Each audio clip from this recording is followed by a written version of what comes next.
بسم الله الرحمن الرحيم الحمد لله رب العالمين بارئ الخلائق أجمعين والصلاة والسلام على رسوله وحبيبه أبي القاسم المصطفى محمد اللهم صل على محمد وآل محمد وعلى أهل بيته الطيبين الطاهرين المعصومين ولعنة على أعدائهم أجمعين من الآن إلى يوم الدين.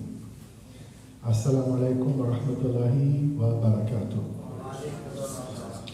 السلام عليك يا أبا عبد الله وأرواح التي حلت بفنائك، عليك مني سلام الله أبدا ما بكيت وبقي الليل والنهار.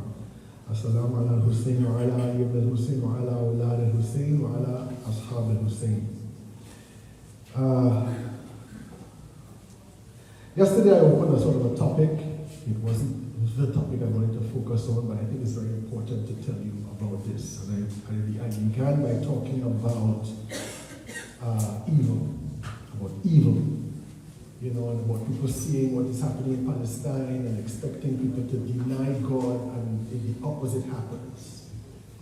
And I was thinking about the fact that, you know, this is a question that still needs to be answered. A lot of people need to know this, right? Why, if God is all powerful and God is all just and God is all kind, why is there evil in the world? What is the wisdom behind what they would call the evidential problem of evil? And there's a very beautiful verse in the Holy Quran where Allah subhanahu wa ta'ala says, Bismillahir Rahmanir Rahim.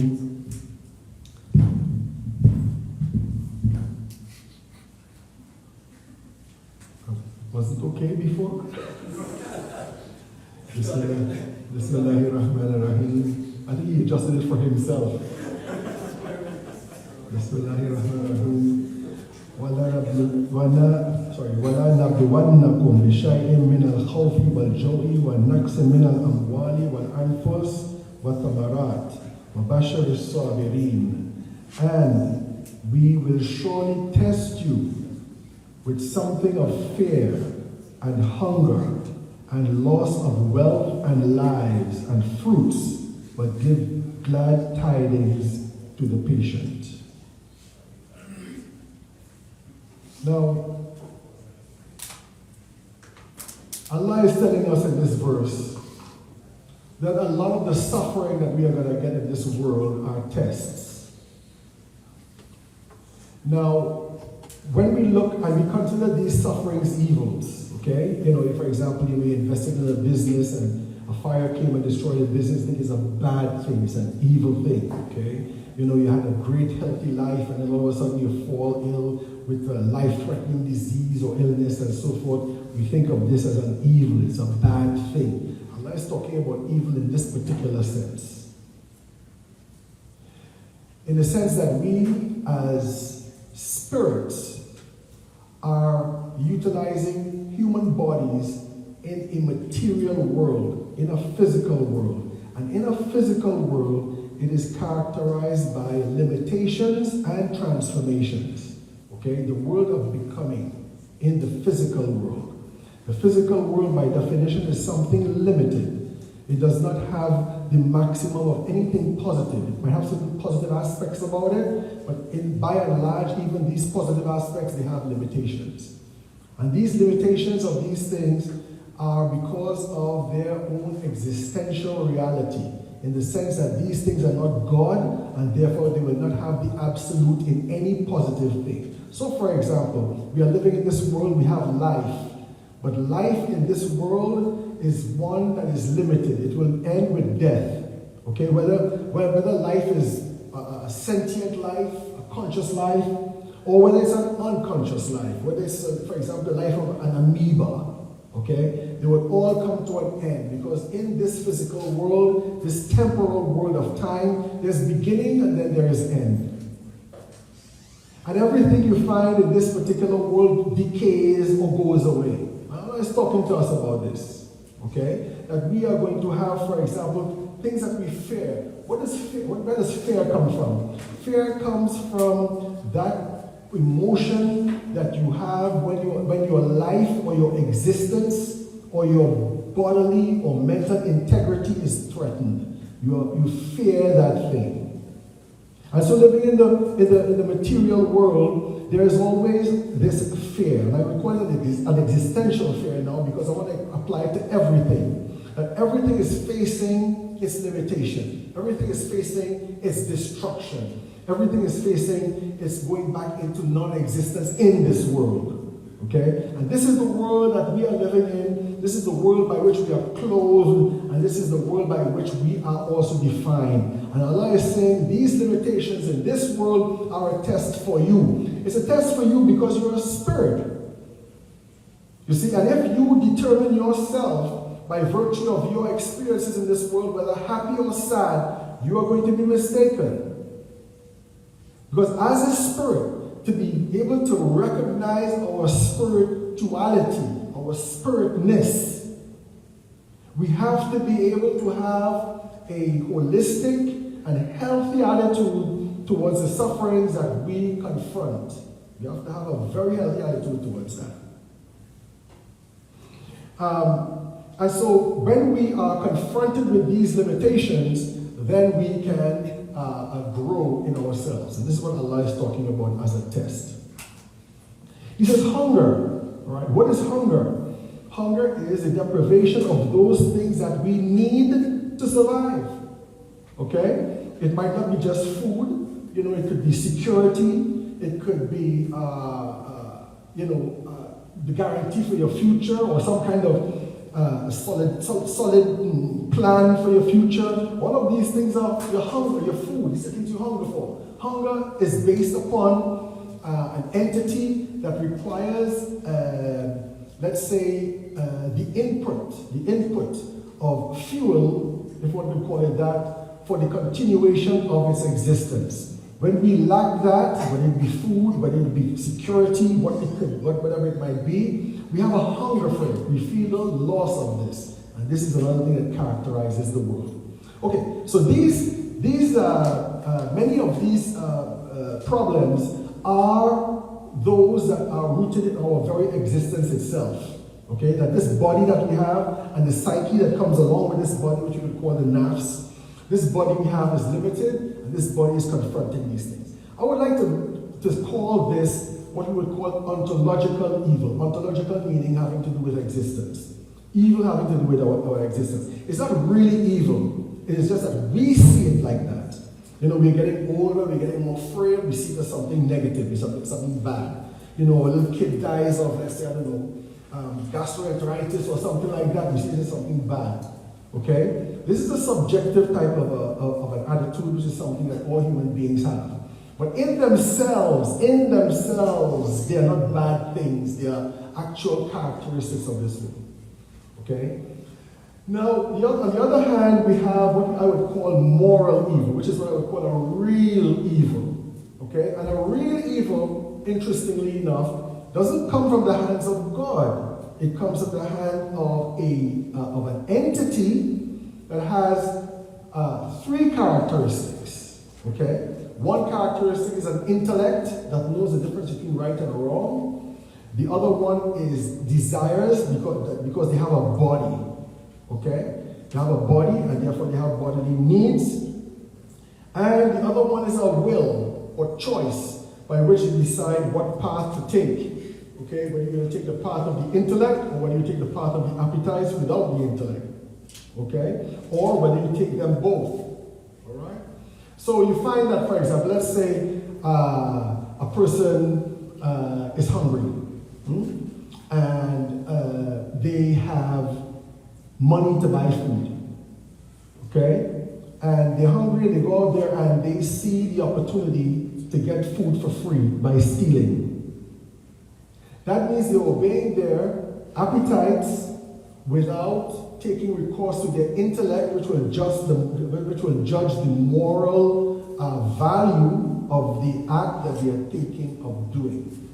Okay? It is a being like that who has these three qualities, who thinks that if they orient themselves to the negative and leave out the act or the intellect, that they think it is the best way of life for them. Now, when we say the act or the intellect, Remember, we are not talking about the intellect in terms of what they talk about the intellect in the West, okay, in Western materialist ideas, okay? The intellect is basically, based upon your education, and an intellectual is somebody who's got a couple of PhDs and so forth. No, the intellect defined on a spiritual level, the intellect is that capacity in a human being that has, one, the inherent ability to know the difference between right and wrong, okay? And secondly, the ability to know Allah, okay? To the extent a human being can know Allah, which is quite a high level, okay? The ability to know Allah. This is the intellect. And out of this, you have, for example, things like the ability to abstract and so forth and so on. So it's only an entity that can defy the intellect and also defy God, that they can bring evil into the world. Okay? And that evil could be, they could bring it into the world from the in terms of systems. Let's say, for example, a fascistic system or a slave system. Not a slave system, not any slave system, to be honest. But an oppressive slave system, because people have a problem with slavery. Okay, slavery is something that was in mankind forever. Even today, we have slaves. Even today, we have slaves. I'm not talking about traffic slaves and people who are under the radar or in the dark web and stuff like that. I'm talking about now. All right. For example, in sports, we have slaves. Okay? Ronaldo is the property of his team. He can be bought, he can be sold, he can be traded. Okay? He's property. Alright? But we don't see it as property because he's making something like $12 million a week or something like that. Maybe I don't mind being a slave like that. See what I mean? Okay? In Islam, you had slaves who were generals and slaves who were ministers and so forth. And they didn't have to labor under, whether, their race or their ethnicity was inferior or superior to anybody else. No, they were slaves, but they had a high status. You see, slavery, when you use the word slavery, we just go back to, African-American slavery in the Caribbean and America, and we think that all slavery was like this. And this is what the Western society wants you to think. Okay? They want you to think that what they were doing to, and what they have been doing to all of us is something that every powerful society or every powerful civilization does to those who are weaker. But when you look at the Islamic system, you would realize that this is not the case. In fact, Islam saw slavery as something ephemeral, something that can be transcended, something that you don't need to have. And this is why, for example, we have let's say, for example, as, kafara for liberating the fasting in the month of Ramadan, for example, you release a slave. Or if a slave knows reading and writing and they can educate your children, then you release a slave. Or if you marry a woman who is a slave as a master, the children of that family, the children of that union are equal inheritors at your property and your position in society like anybody else and so forth. It was very different. Okay? Western slavery was based on the idea of hierarchy between human beings. That some human beings are more superior than others, and the ones who are inferior are destined, like the Bible says, okay, destined to be the slave of others. Whereas in Islam, it is not the case. Okay? You had Muslim societies, Muslim civilizations that had black slaves, but they also had Kurdish slaves and Slav slaves and white slaves and all kinds of slaves, Very interesting how the Mamluk, which is one of the later dynasties of Egypt, for example, came to power to rule Egypt. They were slaves. Mamluk means what? Property. That's what they call it, property. They still call themselves property when they took over the society. And they were the only people who had weapons because they were soldiers. And because they had weapons, they took over the place and they ruled the place, right? They were slaves. Okay? So, a human human beings could bring in systems of relationships and so forth, that they could indoctrinate people and so forth, and create an evil society, like this one. In this society, for example, it is normal to think of getting interest when you get into banking. It's normal. It is normal to think of yourself, okay, as this is my country. But at the same time, you are standing on land that was stolen from people. Okay, and then their descendants still exist. It is normal for us to define ourselves in terms of human rights as enshrined in the UK, in the United Nations, that go back to the Enlightenment period, the so-called Enlightenment period, which coincidentally, occurred at the same time of the peak of African colonialization and mass murder and so on. At the same time this was going on, they were pontificating about what a human being is supposed to be, and what human rights are supposed to be. And this big talk, mesmerized themselves and made them feel really good. And we come about and we start inheriting the same thing from them. And so we start defining our rights like they define their rights. And then we get into problems now. Because when they start expanding those rights to those areas that we have a problematic relationship with, like for example gender confusion, then we become confused.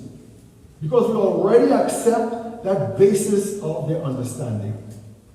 So you have these two aspects of evil. The first aspect of evil, when we want to talk about this, I think one of the ways to understand it is this, all right?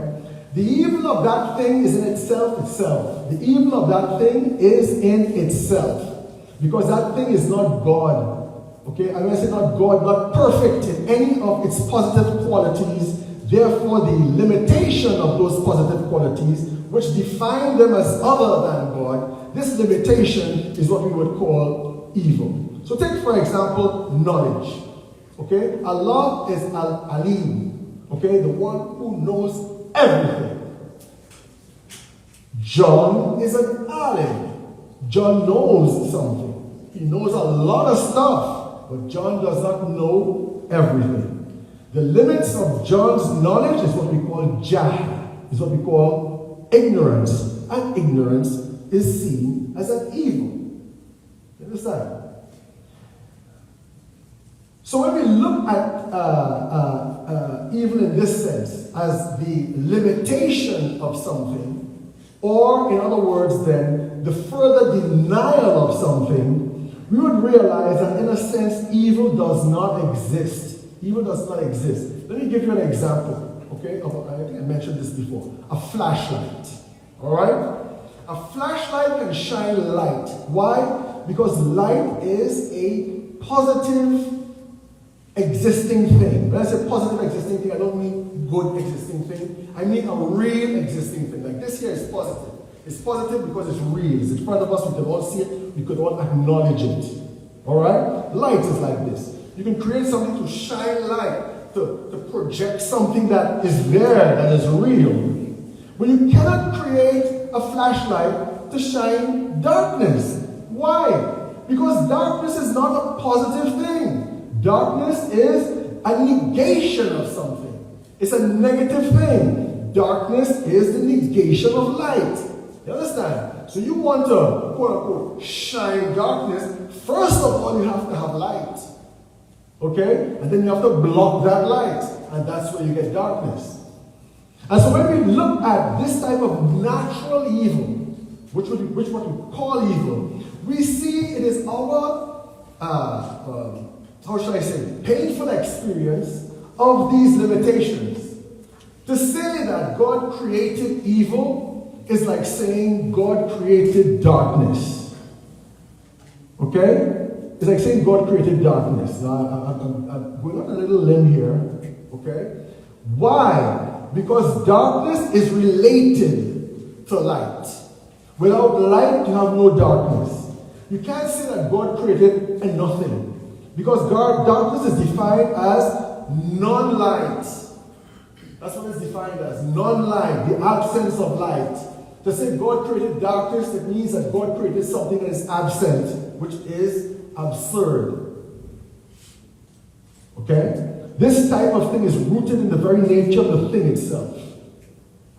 Now the next type of evil, moral evil, which can be to a limited extent actualized in the world, originates with individuals. Okay? Originates with an individual that has these three characteristics that I mentioned to you before.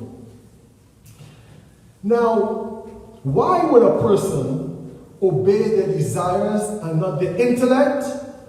They obey their desires and not their intellect because of an aspect of their personality. It's because they make a choice. Now, some people don't, but a lot of people do. The majority of people do. They have a choice between X and Y. X is good, Y is bad. They choose Y instead of X because Y satisfies their personal ambitions than anything else. Okay? That evil is something that God didn't create. That evil is something that a human being creates. Allah says in the Holy Quran, all good comes from Allah and all evil comes from yourselves. Okay? That evil that human beings manifest in their pharaonic systems and so forth and so on. Okay? And so when these people come up against us, Allah tells us how to deal with them. It is inevitable that this would happen. Okay? You will always find people who think that it is in their interest to act against Allah subhanahu wa ta'ala's command rather than in consonance with Allah subhanahu wa ta'ala's command. And so this is why we see at the beginning of the creation of mankind, you know, Adam and Hawa in the garden, okay? And in that garden is also what? Iblis, also the shaitan. He is the one who helps to bring this evil towards Adam and Eve. He's the one who is responsible for them coming out of the garden. And he appeals to them based upon a certain desire that they have. And the desire that they have is to live forever. Okay? And to be very knowledgeable. This is the desire, to live forever. And he says, you know, yeah, if you eat this, you're going to live forever. And he appeals to that aspect in themselves, that hope they had in themselves. He addresses that and gives it another definition, gives it another purpose, gives it another way of looking at it. And so they're like, yeah, that's not a bad idea to look at, and it changes their point of view. This is exactly what oppressive systems do to people. Okay? They use propaganda. You know, and propaganda is a lie, but not always a lie. Propaganda is based also on what you don't tell people, what you hide from people, or reinterpreting for people the reality that they see. And when you keep on doing that, they end up seeing it from your point of view, and then they start to acknowledge that your point of view, being the evil point of view, is the correct one. And this is what is happening to a lot of people in the Western world. And so therefore, to be able to overcome shaitan, we have to be able to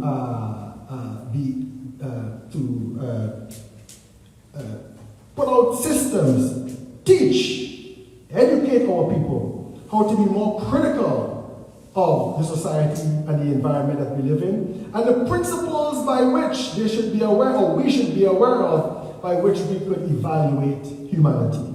Okay? So this whole idea of if God created evil and God is allowing evil and so on, no. Okay? God did not create evil. Everything God created was good. Good in its own level. Okay? But everything has a shadow. And it must necessarily have one because they do not possess, in whatever positive aspect that they have, they do not possess that positive aspect to the level of the absolute. And that positive aspect is what we would call something bad. Okay? We have instances of beautiful people, of beauty, but no thing is the beauty. No thing is beauty itself. Everything is a manifestation of beauty. And because you're just merely a manifestation of beauty, there is some ugliness, or there is some what we would call non-beauty, and that is essentially related to the thing itself. Your salawat on the Holy Prophet Muhammad and his family.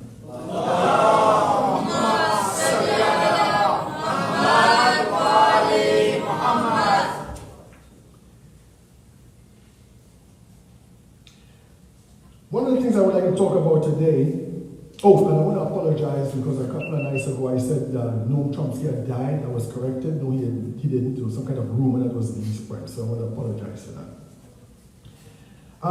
So I want to talk a little bit about belief and action today. Okay? What's the relationship between belief and action? There's a very beautiful hadith by the Holy Prophet Sallallahu Alaihi Wasallam where he says that belief or faith and action are two brothers bound together by a single rope, and Allah will not accept one without the other. Belief comes along with action. And this is very important to know because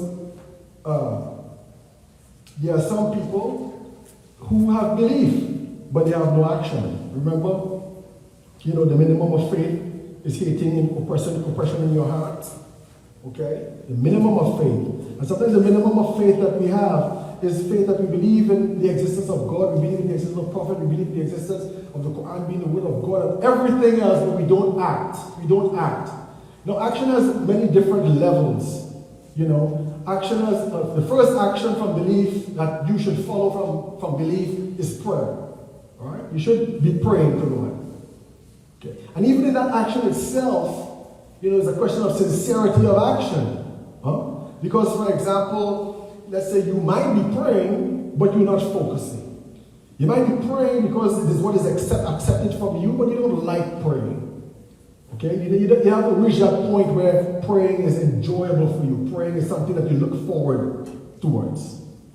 Okay? This is the minimum of faith.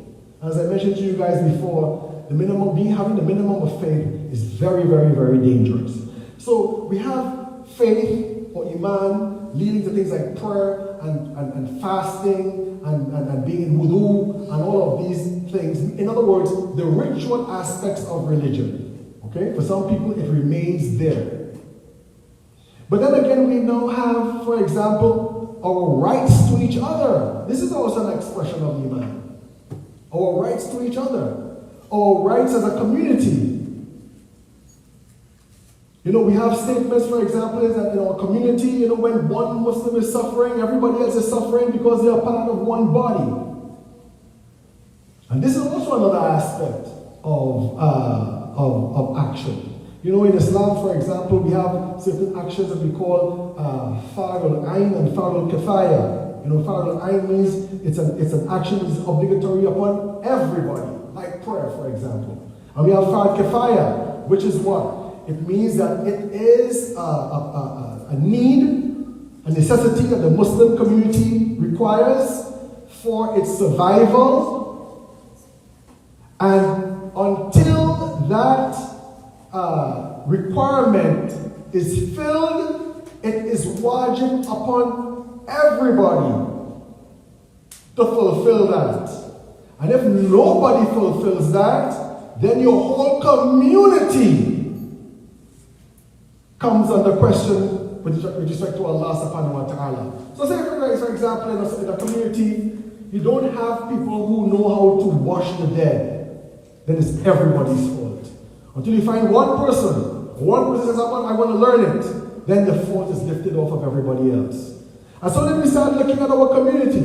What are the things that we need in our community? What are the things that threaten us as a community? What are the things that impede us in our progress to develop ourselves as a community? All of these things are wajib upon all of us until some of us rise to the occasion and fulfill that particular gap. And so, for example, in our community, we have the problem of Islamophobia. One of the biggest problems of Islamophobia. And when we analyze Islamophobia, and these are things a community should do. So that when we analyze Islamophobia, you realize that, for example, one of the biggest proponents of Islamophobia is the media. They say all kind of negative things about us and we're not responding. Okay, so now we are going to respond. And so the community decides to have, let's say, a media watch group, a media watch component. Okay? And with that media watch, you also have the process by which you decide how to do things to counteract that. We have a problem with education for our youth. And one of the problems in education for our youth is that, and I'm going to be controversial here, we are too stereotypically religious. We're too stereotypically religious, too narrow. You want to teach about aqaid, you want to teach about akhlaq, okay, but you do not teach about the society you live in. You do not teach about the dangers you're supposed to feel by that society. You do not teach your children how to stand up and be strong. You do not teach your girls how to be able to knock somebody's teeth out when they try to take off their hijab. I'm telling you.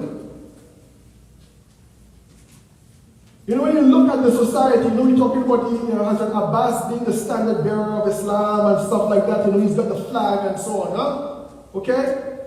You know, and you know, when you look back at Islamic history, you know, you find, and not just Islamic history, but the history of most militaries. You know, even right now, for example, in different militaries, they have their flags that you know, signify their units and their battalions and so forth and so on. The flag bearer is the soldier who is always under attack.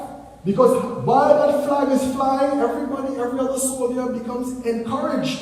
The flag is flying, you're winning. When that flag falls down, their hearts fall. That's why people brave everything to grab that flag and put it back up in the air.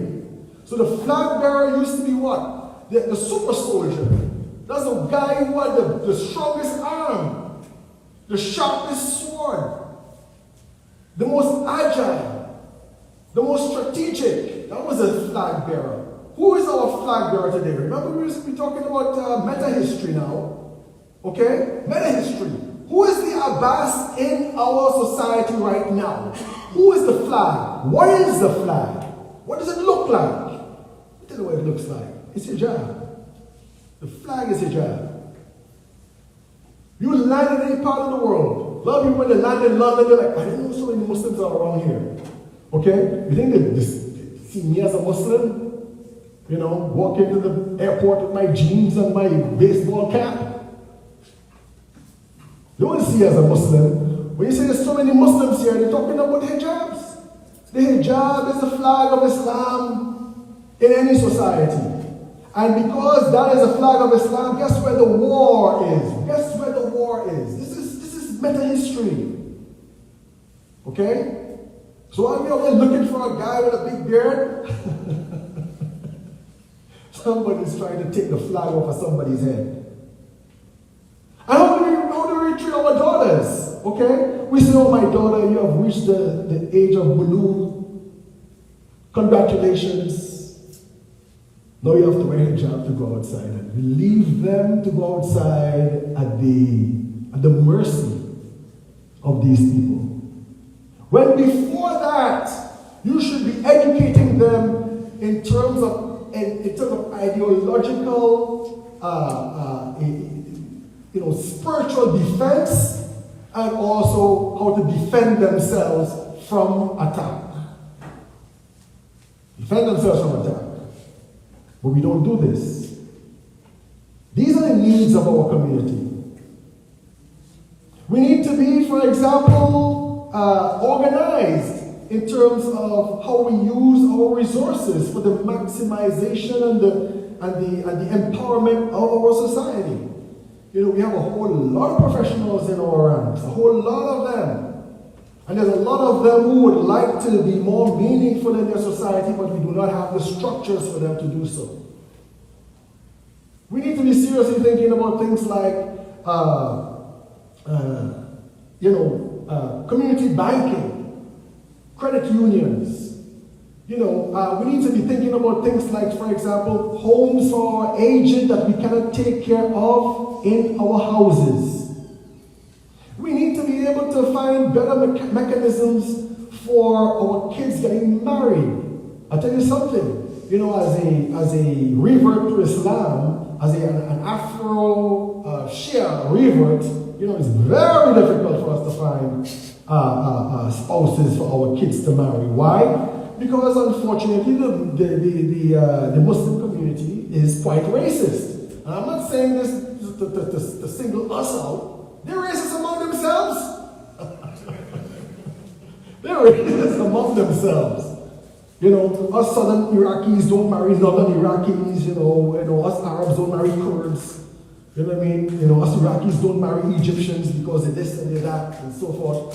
And they apply it to other people. And when you come here in this society, remember our history when we came here, when your parents came here. When your parents came here, they came here as economic refugees. They weren't official refugees, but they were looking for a better life. That's why they came here. Okay? And when they came here on that basis, and they're not careful, what happens to them is they start to imbibe, to become accommodating to the values of that society that is against us. So like when Queen Elizabeth died, guess what? Quite a lot of our Shias were like sending words of condolences, of condolence to Her Majesty, the shadow of God on earth. A lot of us did this. Why? Why did we do this? Because we have imbibed and inculcated in ourselves the values of the system that is disempowering us. The values of the system that is exploiting and killing us on the other side of the world. When we look at the history of solidarity between groups in the Americas, you can see how important and how powerful these groups are. And you take, for example, the struggle between the British government and the IRA in Ireland. One of the reasons why the IRA was very successful in their liberation struggle was because of the support of Irish Americans and Canadians, The support of Irish Americans and Canadians. The situation in Gaza right now is one that is testing us. What can we do? And what should we do? And the power and effectiveness of that question depends upon the level of consolidation, the level of organization that we have in our community. All communities must have a leadership. All communities must share a common vision as to where this community should be going. All communities must be able to activate the qualities and powers and opportunities that they have in their community. And then you would find that our community will become one where they have to be answerable to. You can't get away with anything. And this is one of the means whereby, for example, let's say the Jewish community had found power, right? Because they were very oppressed in England and these places. They were very, very much oppressed. And they realized that they needed to be self-reliant and to be able to assert themselves in that society. And you find other groups doing the same type of thing as well. But us Muslims, we tend to be very much divided, even now, on racial terms, on ethnic terms, on regional terms. Among the Shia, we get divided on marja'iyah, which is not what it's supposed to be, because all the marjas are together, but us, we fight really for Sistani or stuff. You get out of here. I follow Khamenei, All right? Why? You see? And the result that is coming out of that is that we have a very deep sense of powerlessness. What can I do? I can do nothing. And once you have that sense of powerlessness, you are finished. Look at the resistance, the local resistance in Gaza. Look at the local resistance. Okay? Here you are confronted with what? The fifth most powerful army in the world. You have nothing.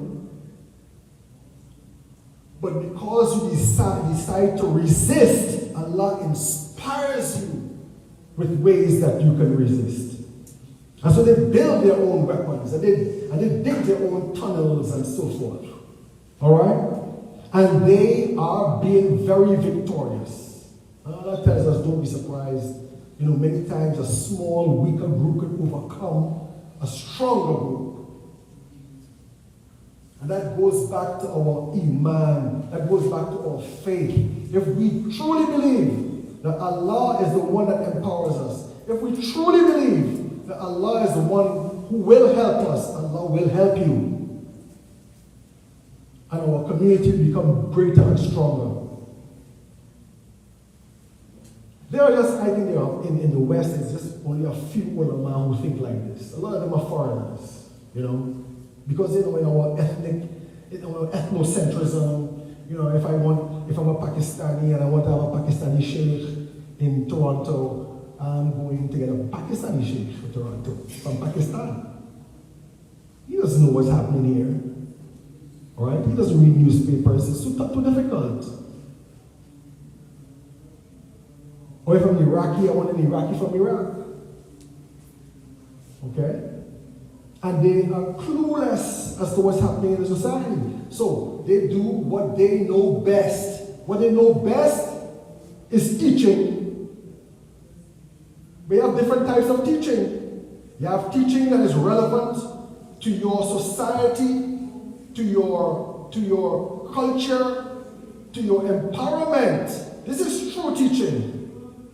And then you have teaching that is sort of divorced from all of that. Abstract teaching. So you might be teaching somebody about akhlaq, and you want to talk about riba or backbiting. You know, backbiting is bad, and backbiting is like eating the flesh of your dead brother and stuff like that. What about a culture of backbiting in your society? Okay?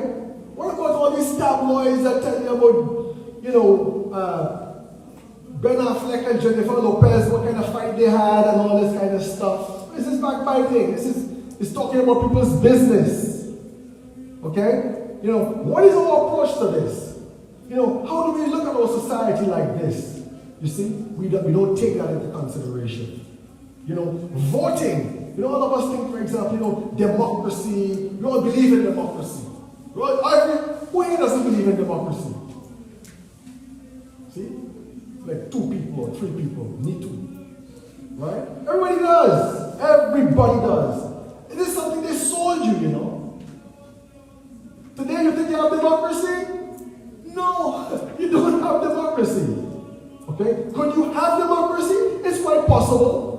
You know, because right now, for example, we are talking about in general, we're talking about the role of AIPAC and all of these things upon the governments and upon the parliament and the Congress and all this type of things.